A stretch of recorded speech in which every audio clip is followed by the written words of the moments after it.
in the bottom half. And Lisa's in Toowoomba at the moment and she's in a winter down jacket. So what is going on here in Australia? Freezing, even up here. All right, guys. Well, thank you so much for joining us tonight at our winter Thermomix Everyday Magazine edition of our online class. We do run this class every month. Our idea is to just bring you some great tips, tricks, Thermomix recipes, things to keep you inspired and things to keep you loving your Thermomix. So thanks for being here with us. Who has the Thermomix magazine? Me. Kay does. Yeah, some people. I can't see everybody at the moment, so it's a bit hard for me. Can see a few hands going up. Awesome. Let us know in the chat if you've cooked something yet. What have you cooked? What have you enjoyed? If you haven't seen our magazine yet, this is our second edition. Our first edition came out earlier in the year. This is our winter edition. It is packed full of ideas on batch cooking and some great new recipes. Some of these recipes have been put on a little sneak peek collection on Cookie-Doo. Some of the others will come to Cookie-Doo later. But it's just a great way to sort of get some beautiful ideas on what to do. I mean, we all love flicking. There's plenty of people on holidays at the moment. I feel like every second one of my friends is on a holiday at the moment. So take this on the airplane with you, get inspired, get some great tips, and there's sort of tutorials on how to do things and all sorts of beautiful things. So you are here tonight with we've got the Pinnacle branch and the Coastal Gems. So sort of Coastal Gems are south coast of New South Wales, and Pinnacle branch is southwest Sydney down through Canberra and the Highlands. So, you know, if you guys are in those areas, welcome. If you're not in those areas, welcome to you too. Thanks for being with us here tonight. We would love to know what you think about this class. We would love for you to join our teams. So as we go through tonight, have a little think about whether it would be quite fun to be a Thermomix consultant. Oh, we've just started sharing somebody's whiteboard. I don't know whether we want to be seeing that at the moment, but that's okay. We are going to get into cooking some great recipes for you. So my name is Megan. I am the senior team leader for the Coastal Gems area. And tonight we have Kay Walker, one of our team leaders from Team Zest in Wollongong area, here to talk you through the apple frangipane tart. So we'll get Lisa to maybe share the name of the recipe that Kay's cooking in the chat for you, so you know what we're doing. And Kay, you can take it away. Hi guys, welcome everyone. Thank you for joining us. I hope you're all tucked up nice and warm on the couch somewhere watching this. This is the apple frangipane that I'm making today from the wonderful cookbook. So that's what apparently it's supposed to look like. Let's see how it goes at the end. I've never made it before, so we'll be learning how to do it together. What I did do though, there's 3 components to this recipe. We've got a puff pastry, a quick puff, the frangipane, which is the almond sugar base, and then the apples to go on top. So you can use this recipe, you can use other fruits as well, but today I've just got some green apples. So let's get started. First thing we're going to do is make the puff pastry. Now, if we follow the recipe exactly, it uses the kneading function for 20 seconds. Puff pastry for me, much quicker if it's just 5 seconds on speed 6. So I'm going to use the same ingredients as the book, but just to combine my pastry, I'm going to do 5 seconds on speed 6. So I'll get started. Because we're cooking manually using this recipe, it's not on the Cookie-Doo yet, I'm sliding over and picking up my scales. And the first thing I'm going to do is grab some plain flour and pop it straight in. So that's 120 grams of flour. Now, if you're pouring straight from your container of flour, you may have found that if you pop it in and a big clump goes in, you're going to be putting too much in. So I always suggest if you have got your flour in one of these, just give it a little shake first so that it's nice and loose before you start pouring it in. So we've got 120 grams of plain flour. Now, I don't know if you could use gluten-free flour for this. Potentially you could just transfer that straight over into a gluten-free one. So there's 120 grams. And then there's 100 grams of butter, and it's unsalted butter just chopped in cubes. Next thing we're going to add is a teaspoon of lemon juice. So I'm just using these gorgeous little measuring spoons from the mix shop. I've got a few things to show you from the mix shop today. So a teaspoon of lemon juice. And then 50 grams of chilled water. So when you're making puff pastry, everything needs to be chilled, including your butter. Now, if you don't want to pour 50 grams straight out of your cold water jug in there, in case you over pour it, have a think about popping a little container onto the top of your lid and then zeroing your scales. And then you can weigh it into that to make sure you've got the 50 grams exactly. And then of course you can just pour that straight into the bowl and you know that you've got the right amount. So I hope that's helpful if anyone's found they've, you know, over poured for something that matters like pastry, that you've got the right consistency, the right proportions, you can do that. Okay, so everything's in there. Pinch of sea salt. Sorry, I'll just pop a little bit of salt in there.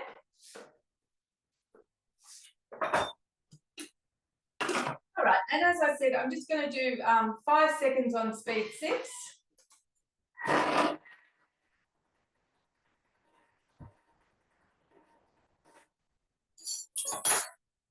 See how that goes. Has anyone made pastry before? Anyone? There you go there. That's really nice. I'll just scrape that down. And you still want a bit of butter showing in the pastry. So you don't want it completely amalgamated. So I'm quite happy with that. So what we're going to do is pop it onto our silicone bread mat and just pull it together.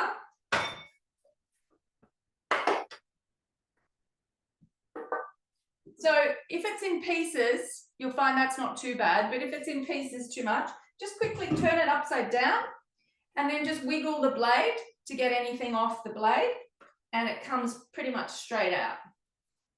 Anything left in there, you can just stick your hands in there. So we're just going to bring that together.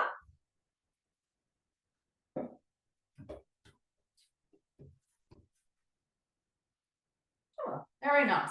Okay, so we've got our puff there.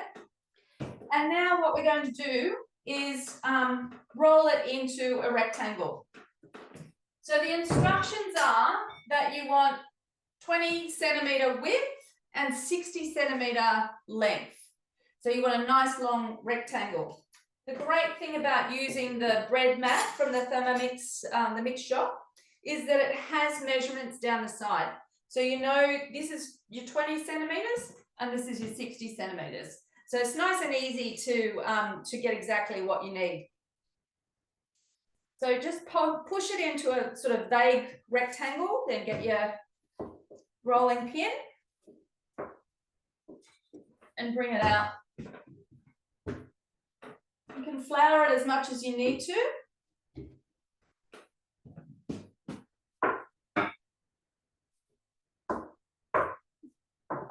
Okay, so that's not very even, but what I found before is I've just cut some bits off the edge there and stuff. It's pretty forgiving, you know. So I just want to try and get, because what you're going to do is you're making the puff, so you want layers. So try and get it, you know, as even as you can into the rectangle. Okay, you're cutting there just with your rubber spatula because we never use anything sharp on our Thermomats, do we? Absolutely. Also, I've got a little dough scraper here from the mix shop as well, which is really good for using on your dough. Okay, so for all intents and purposes, that will do. It's about right. So now what we're going to do is we're going to fold it. And it says to fold it 10 centimeters over. So I'll bring it over about 10 centimeters. And then we want to do it 5 more times. So you want 6 folds all together. So that was 1, 2, 3, 4, 5, 6.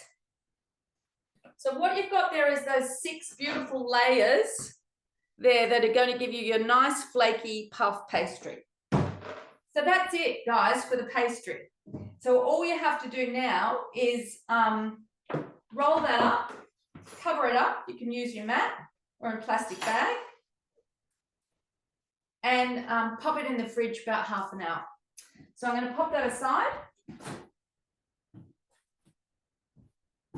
And then, because I have the best job in the world, I get to say, but here's one I made earlier, because I've always wanted to say that. So here's one I made earlier, and I rolled it into the circle, and I've just had it in the fridge. I'll just put it aside here, because now we're going to make our filling. So next thing in the recipe, it says to clean and dry the mixing bowl. Well, that's not going to happen because all we need to do, I'll just grab a new bowl. That's easier. Has everyone got 2 bowls? If you have it, you can always get yourself a second bowl because that's always fun. What we're going to do now is make our frangine. Going to pan. And we're going to place almonds and sugar into the mixing bowl. So the sugar is caster sugar, and I don't have caster sugar. So as I'm sure you all know, just some raw sugar into the bowl.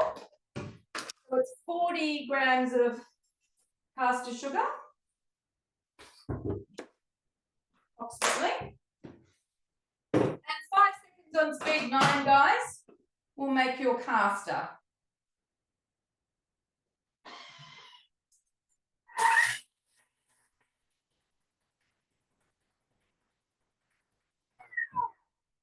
So that's all you need to do, but it's really good to obviously do that at the beginning of a recipe if you know that you haven't got caster sugar and you need it for a recipe. 5 seconds on speed 9 and you're raw. Okay, next thing we're going to add is some almonds. So it asks for blanched almonds, and they're much more expensive at the shop. So I just poured boiling water over my normal raw almonds and just let them soak for a few minutes, and then they just the skin slip off really easily. So I did that yesterday in preparation for today. So you can make your own. So 50 grams of blanched almonds going in there. Then we're going to mill that for 5 seconds, speed 9. So just making into a meal. Okay, when I made this a couple of weeks ago, I actually couldn't be bothered even taking the skins off the almonds, so I just left them on and it was totally fine. And I must say that's what I would probably do normally if no one was looking. But because you're all looking tonight, I thought I'd do what it said. So 5 seconds, speed 9.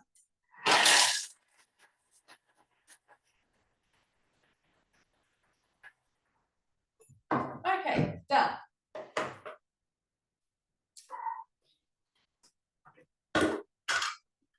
So as you can see, milled up nicely along with the sugar.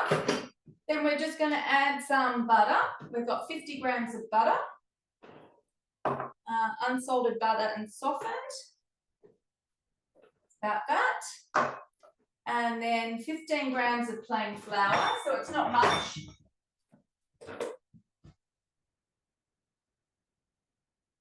Oops, not that much. That'll do. All right. Next, we have butter, flour. Oh, I must say, I really miss guided cooking. So I don't have to keep looking at the recipe. It's hard work, isn't it? It's hard work to remembering. It's 1/4 teaspoon of baking powder, so it's not very much, just a little bit. 1/4 teaspoon of baking powder, guys. And some almond extract. Not a big fan, but I did find it in my pantry. So just a little bit of that as well. I suppose that's going to give you your marzipan-y type flavour. I left that out of mine when I made it because I'm not a massive fan. Yeah, and I Okay, didn't think the kids would like it. No, I'm not a big fan either, but I thought I'd give it a go because I found it in my pantry. And one I egg. just put vanilla in mine when I did it, Megan. Yeah, Yeah. vanilla will work. It was good. Vanilla extract, yeah. Okay, one egg and some salt. 2 pinches of sea salt. Okay. There you go. All right. Frangipane is done. And all it needs is 10 seconds on speed 4. So just a quick process on speed 4.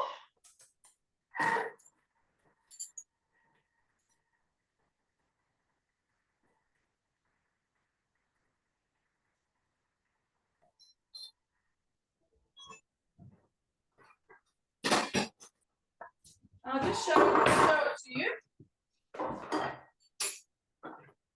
So it's sort of like a batter, a thick batter, and just says to set it aside and put in the fridge until you're going to use it. And I'm going to use it very soon, so I won't bother with that.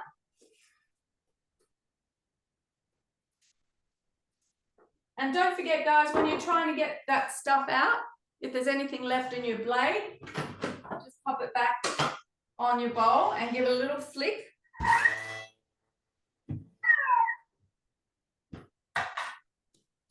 And just to throw everything off the blade back onto the side of the bowl so that you've got everything out.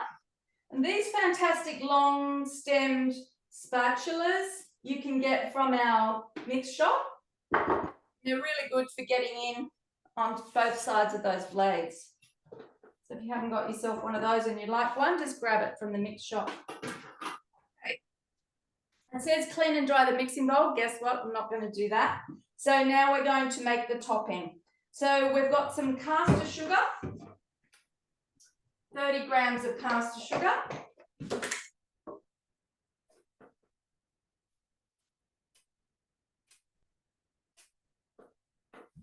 And some more butter.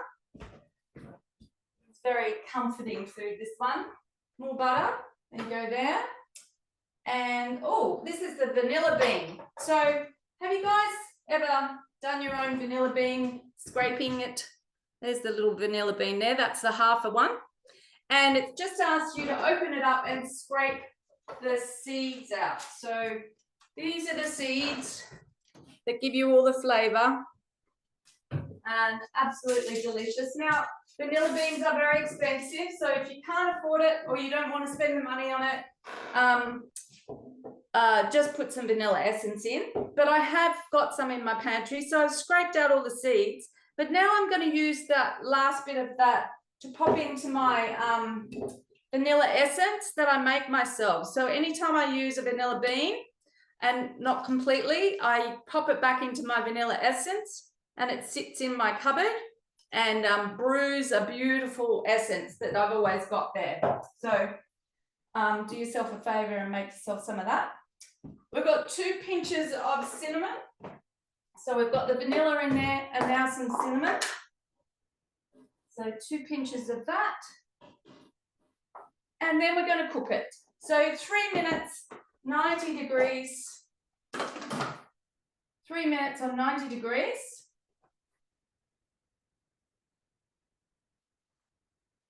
And it is speed 1. Okay, so whilst that's cooking, I'm just going to show you how I'm putting this together. So first thing we're going to do is get the frangipane and we're going to pop it onto our pastry shell. So what I've done is I rolled it out into a circle. There was a little bit of cutting and pasting that I did. It's quite forgiving. So just get it into a rough circle, guys. And then I'm going to get you to, as the recipe says, grab a dinner plate and just pop it on top and score around it. And then you cut around that, but with 1 centimetre gap. So you're going to spread your frangipane around here, just up to the centimetre edge.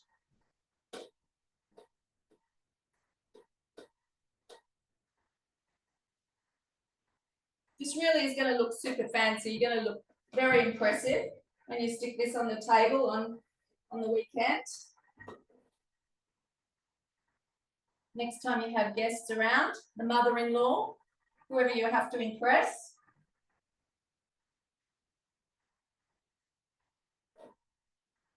All right. Spread that out. And now, what we're going to do is get some apples.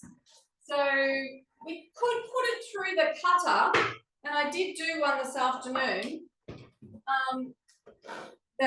and cut the pieces with the cutter, but you don't get a totally even amount, and the apple is really the hero of the dish here. So you may, depending how impressive you want it to be, you may actually just need to do this by hand.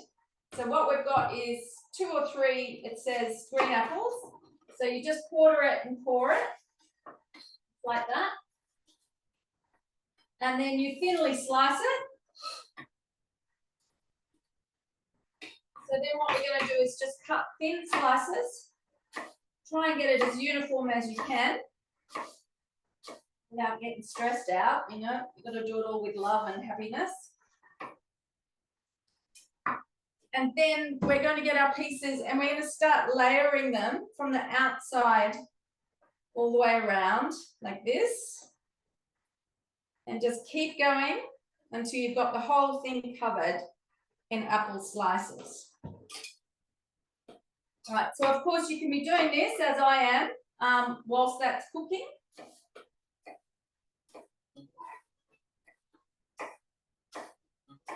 Now, if you do the apples too early, they will, you know, they start to go brown. So it's just good to assemble this when you've got the time. All right. Okay, so this is the sauce. Oh, hang on a second. Butter didn't quite cook. I think my clump of butter was a little bit big, so it didn't quite cook down yet. So I'm just going to pop it back on for another second. But what you've got there is a nice buttery, sugary sauce with that beautiful vanilla in it. And that's going to be poured over the top of your apples before you pop it in the oven. So I'll continue to do that while we move on to the next. Thanks, Kay. There's also a recipe in the magazine for a pear and ginger paste, which is something that you might want to make to put on your cheese board or something like that. And they do suggest that as a topping on the frangipane tart, that could be really nice as well in place of that butter vanilla syrup. So just another use for something else in the magazine. All right, I am going to jump on in now and I'm going to take you through making the chicken tikka masala. So what we're making tonight, and Sandra will be jumping on to help me a little bit in a minute, is we're making the chicken tikka masala, and in the magazine it's a bulk recipe. So it's been bulked right up. It's using 1.2 kilos of chicken, so making a really big amount. And the idea is that you can turn that into 2 or 3 different dishes. So the magazine actually takes you through lots of the options that you can use once you've made the initial dish to then use the leftovers in different dishes as well. So what we're doing tonight is making the chicken tikka masala and then changing it up a little bit, making an empanada dough and filling the empanadas. So I'm going to make the basic chicken tikka masala and the dough, and then Sandra is going to take you how to actually turn that into the empanadas and show you the skill involved in rolling those empanadas. And at the end of it, we'll both have chicken tikka masala and empanada dough. Mine will still need to be rolled tomorrow, but we thought that was a good way of doing it. So the first thing that we do with the quick chicken tikka masala is just add in some of our spices. So I've just measured them straight into here, but we've got Kashmiri chili powder, ground turmeric, salt, cinnamon, cumin, coriander, garam masala, brown sugar, 5 garlic cloves, some fresh ginger, some tomato paste, and some natural yogurt. So I've just measured them all straight into there. Now, out of those things, you might need to get yourself to an Indian grocery store to find your Kashmiri chili powder. It is a really bright, vibrant, mild chili powder. Quite different, actually, to using your normal chili powder that you buy at Coles or Woolies. Pretty much everything else there you will get at Coles or Woolies or wherever you get your groceries. The garam masala is a spice blend that you can make. So there's actually a recipe on Cookie Do, and it is sensational when you make it fresh. We always make it at our Indian cooking classes, and it smells immaculate, especially compared to stuff out of a packet. Everything else is really straightforward. So we just throw all of that in, and we blend that for 10 seconds on speed 9.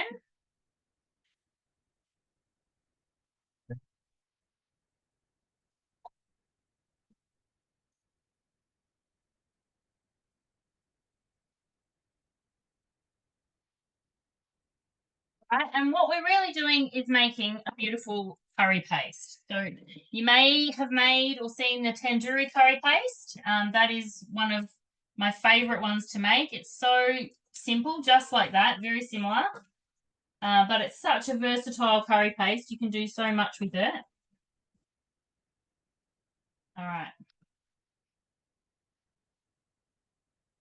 So there is, oh, someone can only see Kay. All right, depending on what device you're on, I think I should be spotlighted. Yeah. If you're on a phone or an iPad, you might need to switch across and you should be able to see me too. So that's our beautiful curry paste.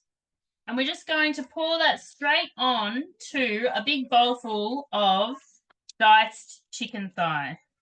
So I've already got that diced up and weighed out, and I'm just going to pour that straight on. Nice and easy.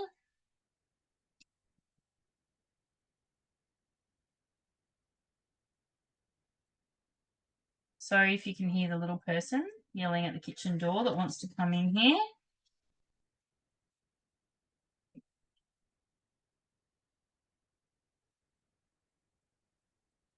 All right, so I'm just going to stir that around, and we just leave that to kind of marinate for a little bit.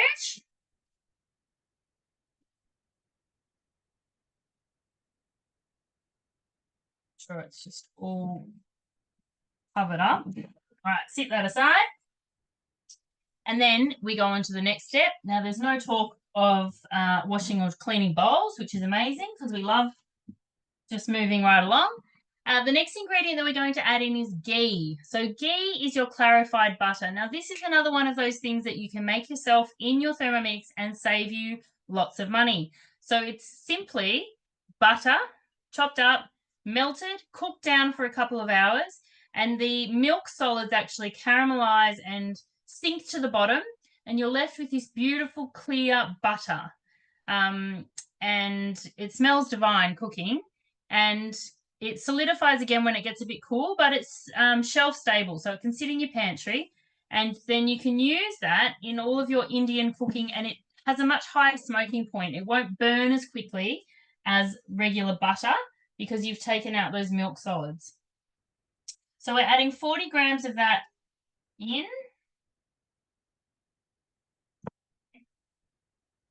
About 2 tablespoons.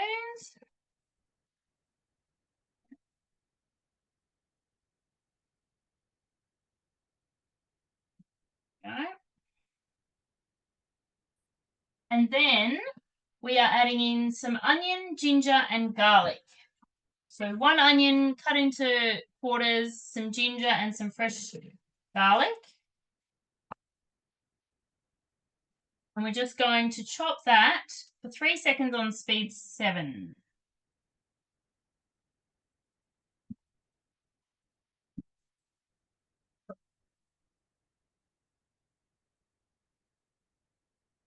And scrape that down. And I'm going to use the same spatula because it's all going in there in a minute anyway.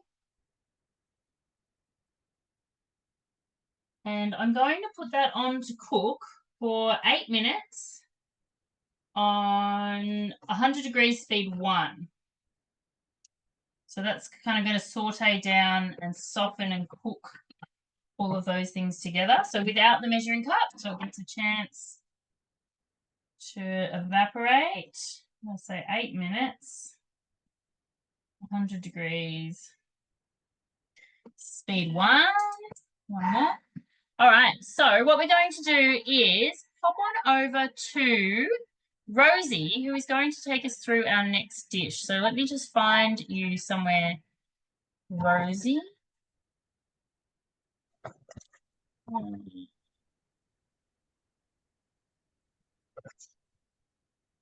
Find you in the list. Jump off mute, Rosie, and say something, and it might make you jump up in my list. Oh yeah, I'm off mute. I'll try to be quiet so you can find me. I don't know why.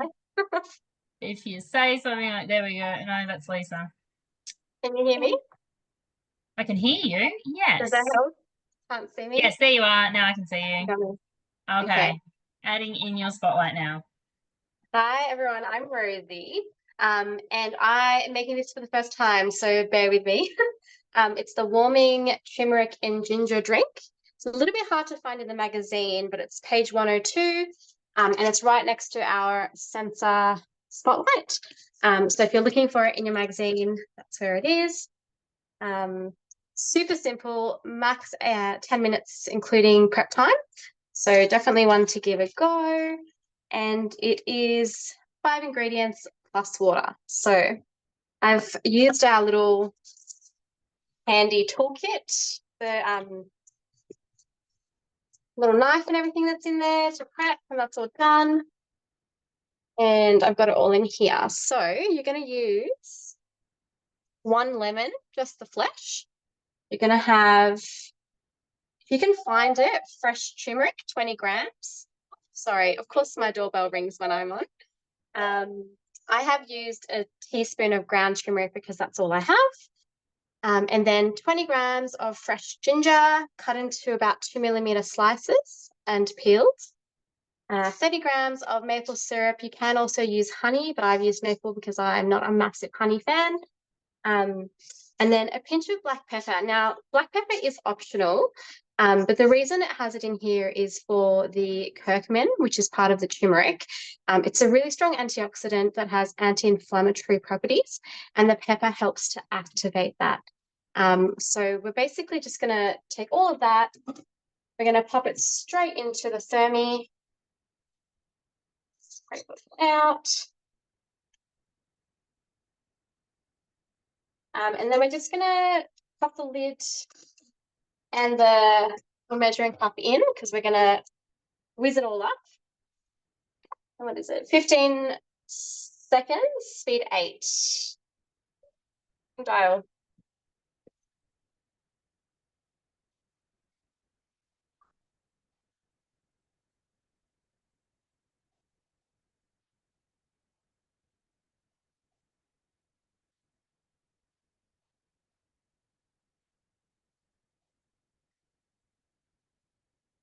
Perfect. I just realized I am supposed to put the water in with that. So when you do it, pop in the water at the same time. It's 200 grams. For anyone that doesn't know, you can adjust the volume and the length of that, the little notification sound. So it took me a while to learn that, but if it drives you as crazy as it does me, ask your consultant how to adjust it down and make it shorter. Where are we at? Okay, so we're just gonna now heat it for 8 minutes. Turn the little dial. Where are we? 80 degrees. And speed 1. And that's it. So that's gonna heat for 8 minutes, and then you want to come back to me once that's done, and then we'll start the next one? Yeah, we might jump back over to you, Kay. How are you going over there? Thanks, Rosie. Thanks. There we are. Hello again. Yes, everything's starting. I'm starting to clean up the kitchen. I'm sorry, I didn't realize you were coming back to me. But hold on one sec, let me just see if I can pull it out for a second. Oh, it's got into the oven. No, I can pull it out. Anyway, it's in the oven, 30 minutes. Wish me luck. So I just cooked that sauce a little bit longer, and then I just poured it over the top of the apples that I'd set out and brushed it around a little bit with my little silicone brush here, which you can also get at the mix shop if you haven't got one of those handy, wonderful things. And yeah, 30 minutes in the oven, so wish me luck. Awesome. Thanks, Kay. No worries. All right, I will take Kay off the spotlight and I will find myself and put my own spotlight back on. I know some of you are having issues seeing the spotlights. It depends on what kind of device you're on, but you should be able to change your view from a gallery view, speaker view, different things. Depending if you're on a phone or an iPad, you kind of need to swipe across to see different things. If you're on a computer, you might just need to change your view. So I've got a couple of minutes left going on my chicken tikka masala, which means I've got a couple of minutes that I can just talk to you about some of the great things that we've got going on at the moment in Thermomix. One of them is our current host reward. So who has a cutter?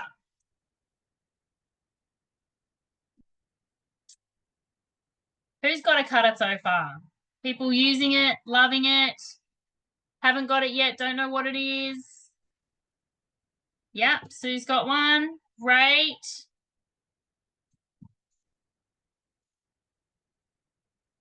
Yeah, we have to have gallery speaker on for the way that it records, or else it doesn't record for you properly. For the people that have missed it, they don't get to see everything that's going on.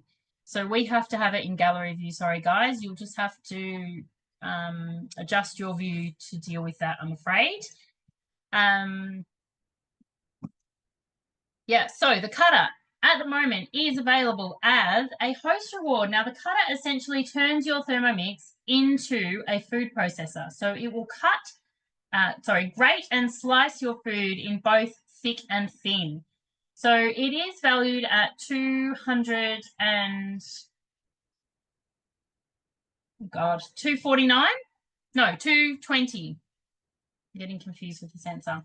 At the moment, if you host a demo, just by having yourself and 2 friends at your demo, you can get that for $159. If one of your friends goes on to purchase a Thermomix, you would get that cutter for just $19. So an amazing way to get that beautiful accessory on your bench. And why not do it by sharing your love of the Thermomix with your friends?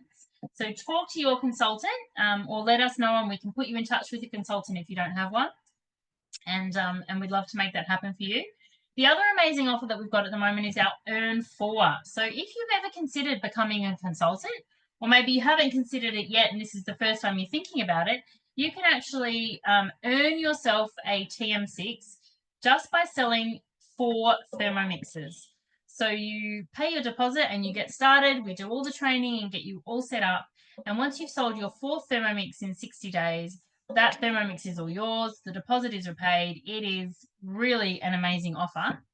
And we would love to talk to you about it. We're super excited about what the Thermomix can do for you and your family and about growing Thermomix in our region. At the moment, only about 5% of households in New South Wales actually have Thermomixes in them. So 95% of households out there don't yet understand how life-changing a Thermomix can be. So we're looking for Thermomix consultants everywhere in New South Wales particularly to jump on board and help us share their Thermi love. So have a think about it, ask your consultant about it, and we'd love to talk to you about how you can get started. Rosie, how are you going over there? Yeah, I'm pretty good. Mine's up to 80 degrees, so I can probably go back on if you want to spotlight me again. Yep, you're on spotlight, so you're good to go. Okay, perfect. So a couple of learning curves. When you don't put the water in, it does splash up onto the lid. So if you're manually cooking this from the magazine, make sure that you blend it and then scrape it off the lid and also scrape the bowl. I'm sure that once it's on CookUdo, it will tell you to do that. But that's not in here and it's a good idea to do. So once that's all done, you're just going to let your lid open. Now you can see I've actually got a whole heap of turmeric on the top of this lid. So if you ever find this happening to you and it stains, you can actually just pop it out in the sun for like strong sunlight for the day, and it will magically get rid of that discoloration. So if you didn't know that tip, there you go. Let's pop that away. Now once you heated it, it wants you to take it through a fine sieve. So I've just got a flour sieve. I'm not sure if there's other kinds. That's all I've got. And you're just going to pour it through there just to get any of the chunks out. You see all the pepper. I've used, we've got these little 3-bowl sets that come with a little lid that fits into it. And it has a little pouring spout, so it should be easy to pour into each of the glasses. But you can see there's actually quite a bit of, not sediment, I don't know what you would call that, a few chunky bits that you don't want to have in your drink. So we're going to just get that out. So we've got a nice clear liquid. Okay. Smells really good. Very gingery. If you have any winter germs, I'm sure this will kick you on your way to getting better. So You just good pop- at this time of year, all of those Yeah. ingredients. The ginger and the turmeric and a little bit of maple to sweeten it. Excited to try it. So I've got that now. I'll show you. It's a clear liquid. Can you see that? Yep. Now this is enough to make about 4 shots. So it will last up to 3 days in the fridge. Reheat it before you have it. And I'm going to give it a taste. Hopefully it's not terrible because I haven't had it before. Don't screw up your face too fast. Oh, it's actually really nice. It is strong. So if you're not super keen on ginger turmeric flavor, you can add an extra 200 grams of water when you do the heating. Perfect. So I'm going to pop that aside and I'll start on the next recipe. Thankfully, I have a second bowl, so I don't have to go and clean up to deal with that yet. And it's going to have a little bit of this on the top because I'm not washing it. What have I done? So the next one that I'm making, are you happy for me to go straight to it, Megan? Let me just find it.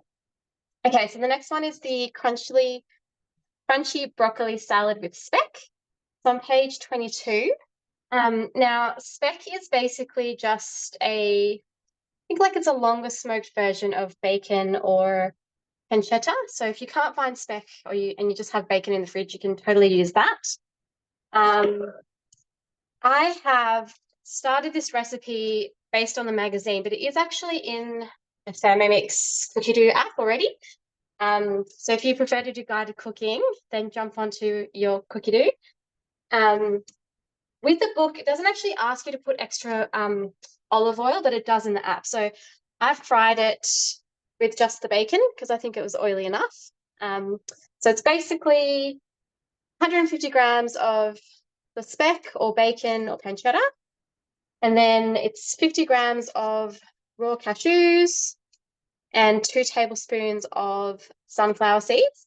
So you're going to fry that all up. If you're doing it in a 5 or a 6, just do it on your stove until it's nice and crispy and browned, basically.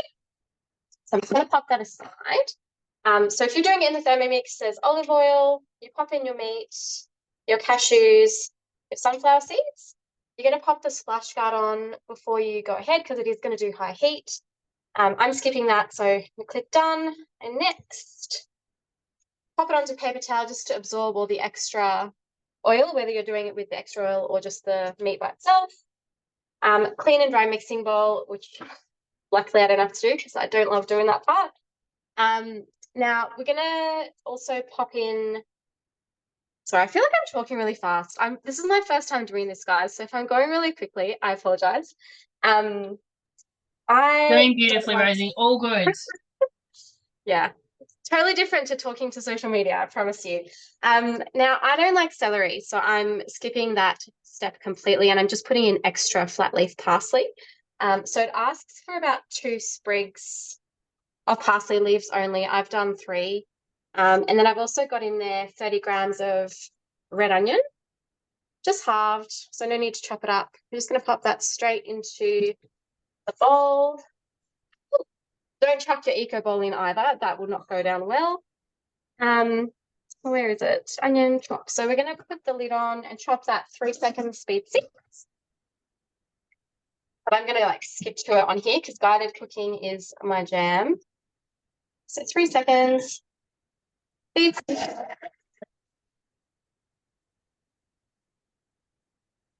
6. Now I've pre-weighed all of my next ingredients, but I've basically got 400 grams of broccoli. I've got 80 grams equal parts mayo and then 80 grams yogurt. I haven't made my own mayo because I'm not quite that organized. But if you have time to do that, you can definitely make it in your family. So give it a go. And your own yogurt if you have time to do that, because apparently the yogurt in here, if you find the right recipe, is amazing. What else? 2 teaspoons of whole grain mustard. And then I've also got some sea salt. So you can see that all in there. Just gonna chuck it all in. I'll have to scrape some. So with the broccoli, it actually asks you to cut it into quarters, which is a bit weird. I'm not sure if how you cut it actually matters, but I've listened and done it that way. But feel free to try it other ways and let me know if it works for you.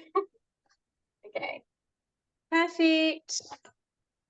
Now we're just going to pop the lid back on. We're actually going to take the measuring cup out. So you might have done a recipe with this already, but this is going to go in instead.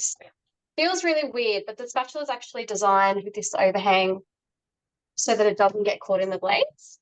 So I'm going to just skip past that. Oh yeah, pepper. Forgot the pepper. So you're also going to put 2 pinches of ground pepper in there. Insert spatula while it's running. And then you're just going to do 6 seconds and it's speed 4.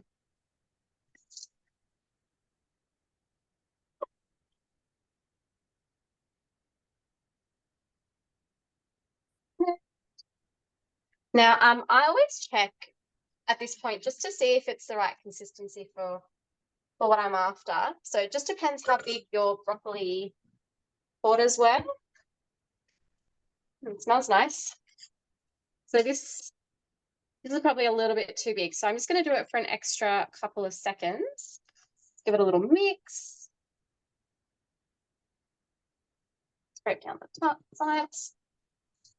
Oh, it smells so good. I think it's the onion. Onion and the mayo. Smell them. Skip back. Where are you? So I normally have to be really quick because I have this little sidekicks helping me in the Fermi. So I'm going fast. That's probably also why I try and get to each step as quickly as I can. Just going to dial that back to 3.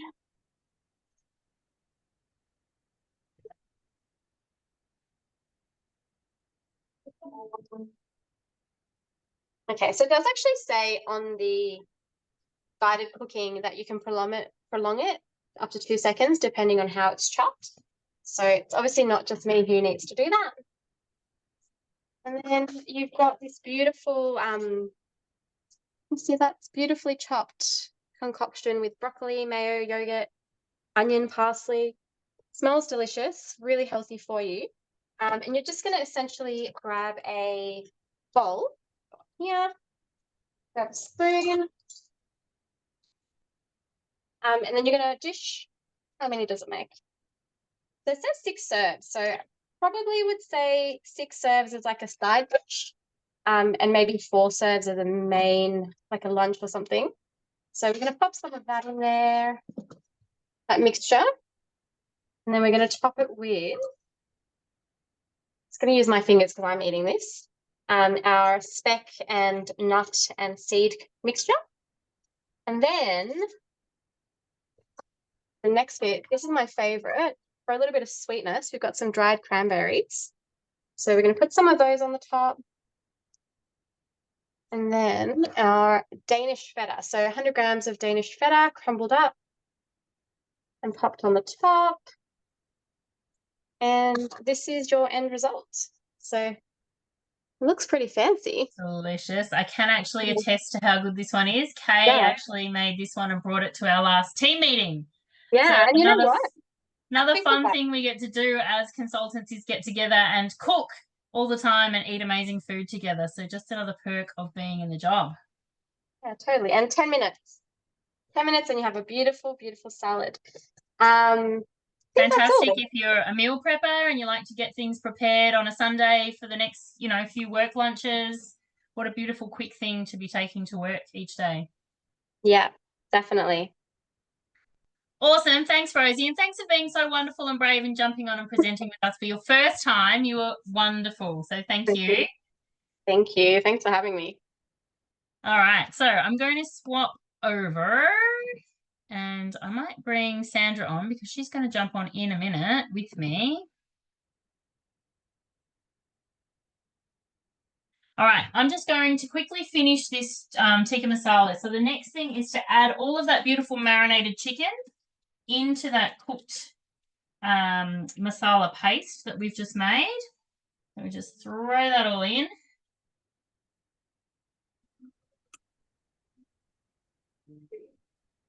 And then we also add in a couple of extra spices, which I have put somewhere. And fenugreek. Oh, here they are. Cardamom, fenugreek, and salt and pepper.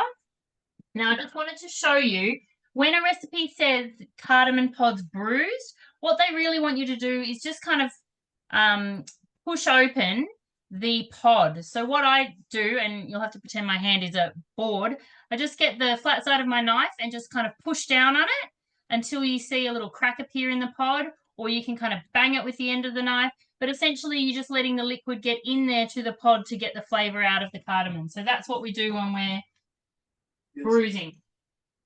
So just hit it with the heel of your hand. And then we've got to add in some cream. And we're doing 150 grams of cream.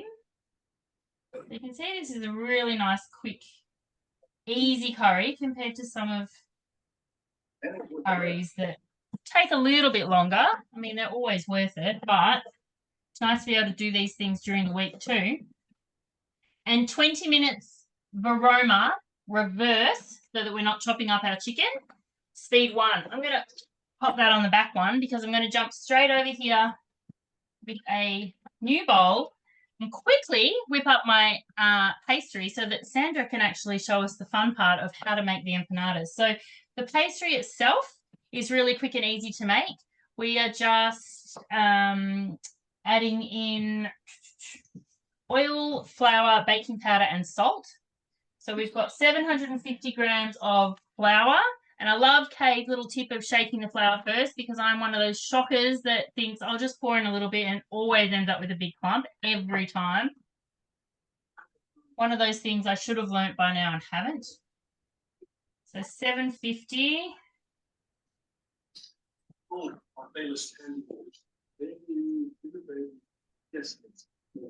So again, this is like bulk cooking. This is making a really big batch, 1.2 kilos, I think it makes, of pastry. 750.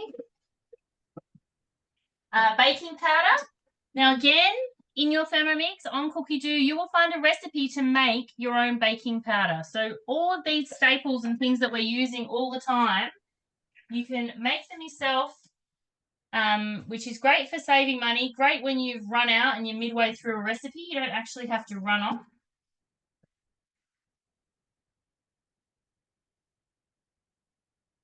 Quarter of a teaspoon of salt.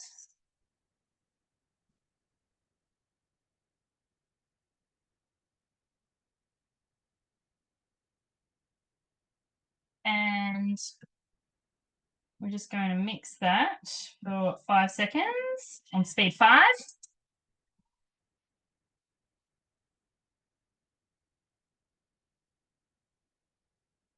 All right, we want 150 grams of oil that we're going to pour in. So I'm just going to pour my oil into this bowl first so I can measure it out.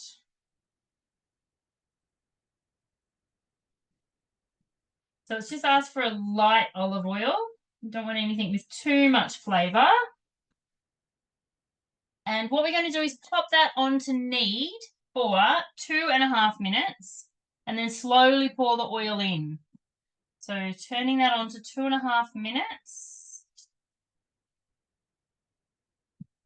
And I'll just dribble that in through the top.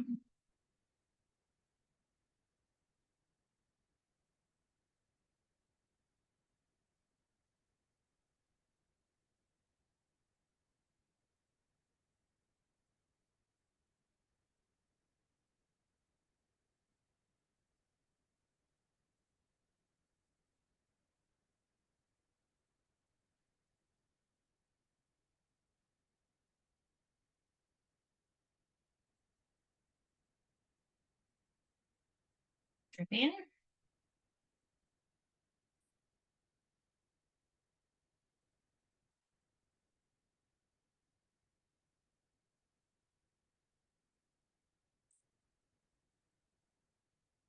The next step is to actually weigh in 300 grams of water and again pour that in while it's kneading. So what I'm going to do is jump over to Sandra, who's ready for us. Once that kneading's done, that dough is ready to wrap up and refrigerate for a good half an hour. So Sandra has been there, done that, cooked the chicken, got the dough ready, and she's going to teach us how to make the empanadas. So Sandra, let's go over to you. Okay, hi everyone, my name is Sandra. So I'm going to show you how to shape empanadas. They're very easy. So what I've done to start off with, I've divided the dough into little balls. So if you want them to all look the same, all look really perfect, you can weigh little balls, like little empanadas like this one that I've already done here. That would be about 50 grams of dough. If you want it bigger, then you can do like 75 grams, whatever, it doesn't matter. But you can do that to start off with, and that way you've got your dough all divided, ready to go. Making this dough, because it's got the olive oil, the recipe says to rest the dough for 30 minutes after you take it out of the fridge. It says to put it in the fridge for 30 minutes. When you take it out of the fridge, before you can do anything with it, you have to let it rest and let it get to room temperature. If you don't do that, what's going to happen is when you're rolling out that dough, it's just going to shrink. So no matter how hard you try in rolling it out with a rolling pin, it's just going to shrink back every time. So make sure that you let it get to room temperature before you do anything with it, because then it's not going to work. All right, so my dough's been sitting here for a while. Now, to roll it out, you can use a rolling pin or you can use your hands. I'm going to show you how I do it with my hand, because I find it easier than with the rolling pin. So I've got my dough already divided here into balls, and I just grab the palm, get the palm of my hand and squeeze down. And as you can see, I'm using the Thermomat, and it's this Thermomat that has the rings on it. Can you see that? And you can use the rings as a guide as to how far you need to go. So you want this dough to be you want to spread it out to about 2 millimeter thick, no more than that, because then your empanadas will be too thick. So I'm just going to this circle here, which is 16 centimeter circle. And so that's about right. So see how I just do that with my hand, just flattening it out? That's all you need. And it's actually easier to do it with your hand and with the rolling pin, because you can get a nice circle. Then you grab your cooled tikka masala chicken. It's got to be cooled, because if it's still hot, it's going to cook the dough as soon as you put the chicken onto the dough. So you want it cooled. I made this last week and I froze it. Then you put as much filling as you like. Well, enough so you can close the internet. Or that you can't close it. So you do that, just pop it in the middle, and then you grab the one side of it and just close it. And what you want to do is you want to press it down so you seal it, because you don't want all those juices oozing out when it's in the oven. So this is all you've done so far. So your edges are sealed, and now you can make it pretty. You can leave it like that if you like, because that would be absolutely fine. So that's one way. The other way is you can grab a fork and you can crink it. I think that's what it's called. Down like that. I'll show you what that looks like. So you get something like that. Or the other option is, after you press down the edges, is it's a bit hard to show that on here, but it's like you fold it and you press, fold it and press, fold it and press, fold and press, and keep going all the way to the end. And you get like that nice little design there. It's easy to do that on the mat because you can fold and press. So it's important that you press down really hard, because if you don't, what's going to happen is, whilst it's cooking, it's going to open up and all those juices are going to ooze out. And so I have another one here that I made before. So with the fold and press, like that. So it's very easy. I'll just do one more.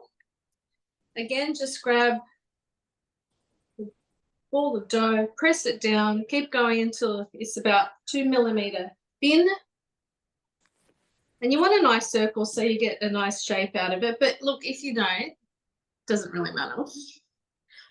And with empanadas, you can use any filling. So one of my favorite is, like, if you do a bolognese and you've got all this bolognese left over, you can use bolognese as a filling. Throw in the jalapeno, some mozzarella, and you have a really delicious filling. Any filling really, some like leftover roast chicken, chuck it in. You probably want something that's a bit saucy though, because just the roast chicken will probably be quite dry. So if you've got some, I don't know, maybe make a bechamel sauce or some cheese, you can put it in.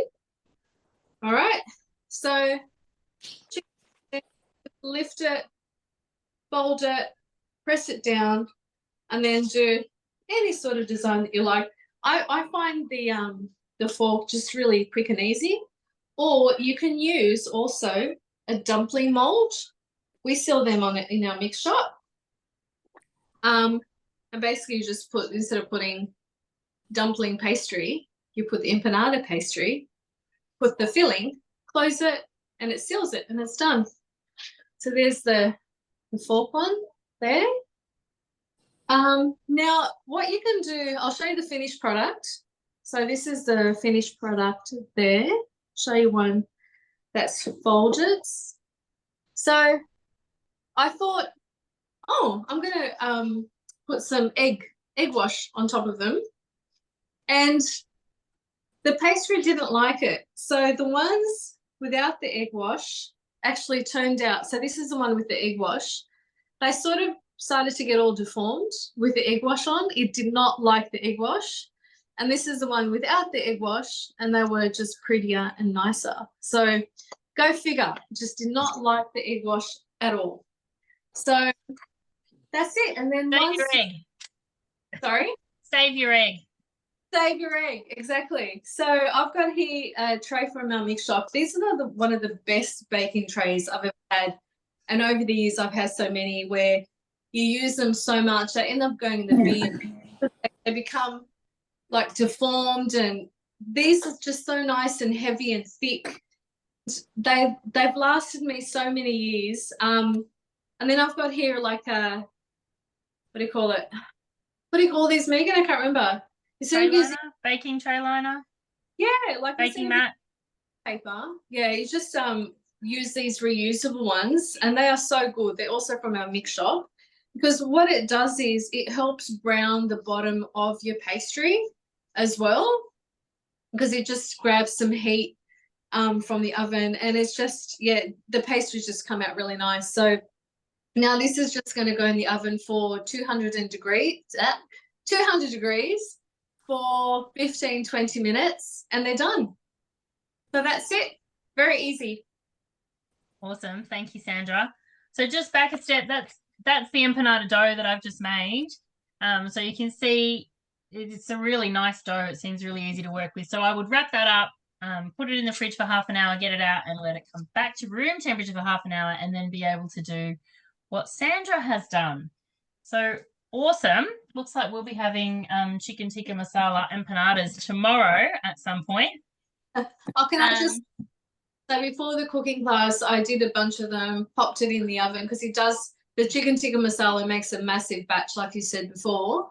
And so I made some before the class. That was family, and they smashed it. They absolutely loved it. So highly recommend. Love that. Awesome. Hey Meg, can I please brag about our bowls for a second? Because You this sure is the first can. time I've used them.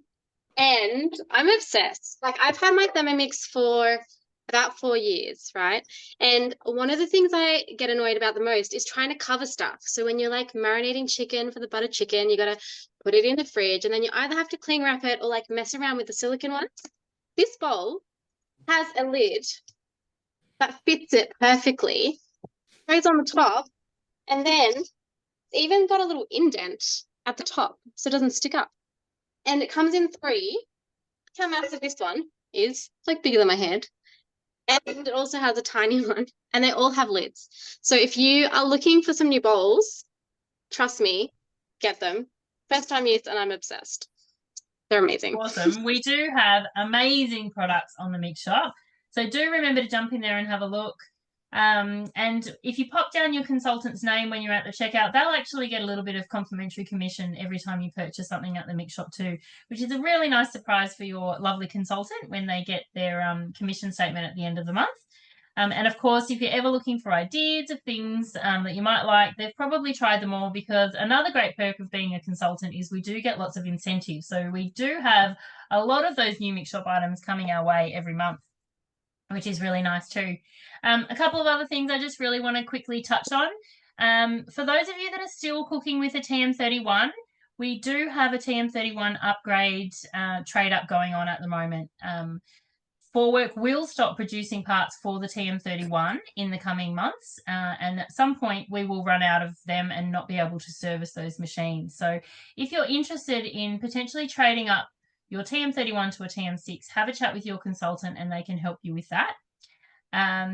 We love to come out and do demos with you. We love to show you all about the new things in the Thermomix. So it doesn't matter how long you've had your Thermomix for, having a demo is a great way to just pick up skills. You know, I've been doing this for 8 years now, and I can assure you that every time I do a cooking class with a different consultant, I learn something new. So there's a fair chance that you guys will pick up a tip or two as well. We've also got some cooking classes coming up. So we love to do these online ones, but we also have a lot of fun at our face-to-face cooking classes. So you can come along, you actually get to eat the food, which is a little bit less of a tease. So that's good fun. Keep an eye on our website for those. I know that there will be an email coming out to you guys with the links to all of those sorts of things. There's also a Cookie Do workshop happening this Sunday. That's another online event. So if you're not making the most of your Cookie Do, and when we say making the most of your Cookie Do, we're talking about, you know, taking the pain out of what's for dinner every night by doing your meal plan, doing your shopping list, potentially even getting it delivered by Woolworths straight to your door. All of these things are possible through Cookie Do, as well as creating your own recipes, adding them in, sharing those recipes with people. Cookie Do is really taking your Thermomix to the next level. So if you don't feel like it's really working for you, jump onto our free Cookie Do session on Sunday and really make the most of that as well. As always, we love hanging out with you guys. Thank you so much. I'm going to run a really quick poll right now, so just bear with me. Hopefully it pops up on your screen. And I'd also like to just torment everyone with my tart, if that's all right. Oh, you can. All right, hang on, Kate. Let's just get them to answer these 3 questions because I've already launched it, and then I'll come back and give you the full screen.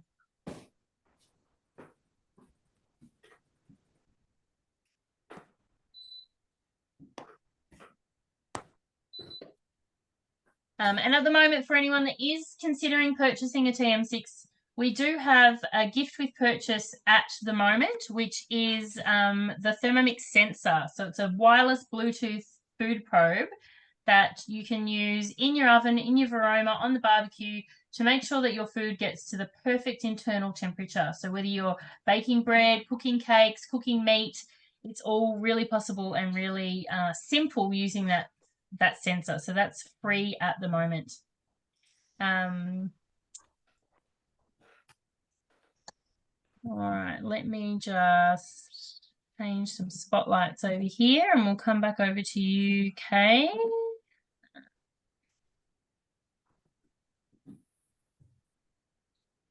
All right, Here I am.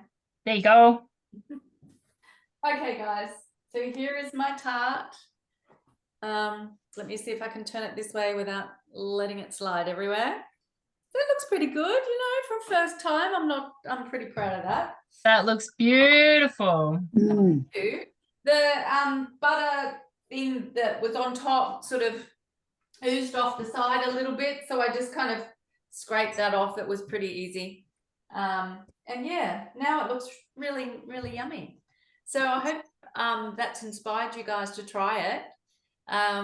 Again, just either follow the recipe in the book or just follow the quick puff pastry recipe on the cookie dough, and you'll get actually more pastry and you'll get a slightly thicker crust, which I think is probably better than the thin one I had today. But yeah, I'm looking forward to tucking into that. Sorry you can't join me. Thanks, Kay. All right. Well, on behalf of everybody, guys, thank you so much for being here with us. If you are inspired to try some of those dishes and you don't have your copy of the magazine yet, it is available in Coles, in Woolies, in your newsagents, and you can also buy it on the Mix Shop. So if you're doing an order for anything else, throw one of those in too. And please let us know what you cook. We love to see what you're sharing. We've got lots of sort of local Thermomix pages set up. So we have the Canberra Thermomixes page, we have the Macarthur region Thermomixes page, we have South Coast Thermomixes. So jump onto that and be part of your local community where we share what's going on and what we're cooking and answer questions and all of those sorts of things. So thanks again and have a wonderful evening. Thank you. Night, Of course, everyone.